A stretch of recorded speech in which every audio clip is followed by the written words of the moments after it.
nation, as an economy, because we have near the highest rates, maybe the highest rates of the 23 industrialized countries in a tax code. And so we complain when a business takes their business outside the United States, and we want to punish them. What we ought to be doing is fixing the things that cause them to make a decision we no longer can afford to do business in the United States.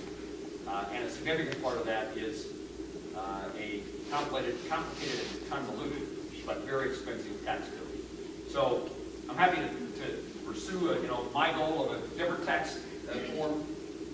I also would say that the nature of Washington, D.C. is that so many people have so much invested in the way that tax code is written today. They've lobbied and they've supported candidates, and getting change, defeating the status quo is a very challenging circumstance. As a Kansan who comes from a state that produces so much, and to go back to what I said about the challenges that we face in agriculture today, we're working hard to get USAID and USDA to get more grain, more Kansas products into their feeding programs around the globe.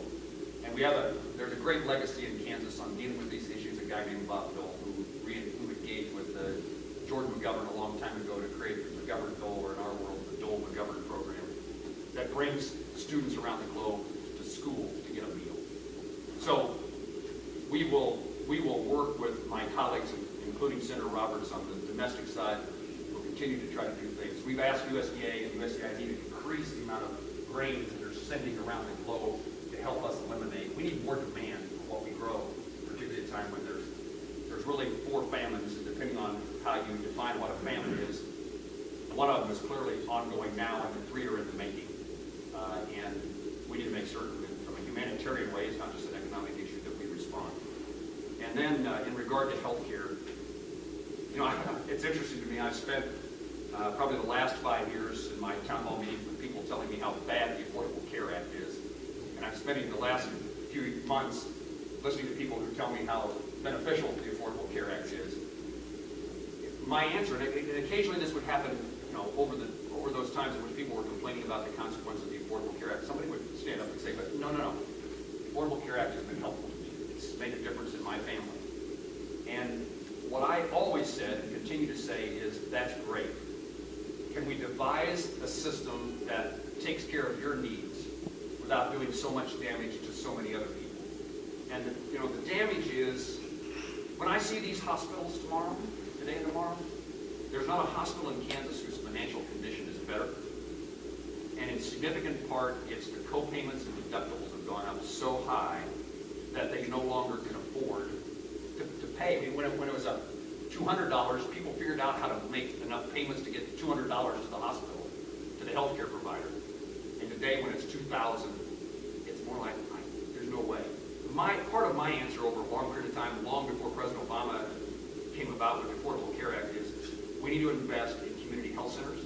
You have one here in Garden City. We need to find ways to get people out of emergency rooms, which is a very expensive way of providing health care, and get them to a community. And the problem for us, particularly in rural Kansas, is those places don't exist. There's enough places. But they're beginning to increase. And particularly in southeast Kansas, the one in Pittsburgh is expanding to Coffeyville. And again, this is a federally supported local effort to provide for health care for people who can't afford to see a physician, who have no insurance and no income. And it's a much better way of doing things. And a part of this is, in my view, the biggest bang for our buck in healthcare savings is wellness, fitness, diet, nutrition, prevention. And that's a place in which those things happen.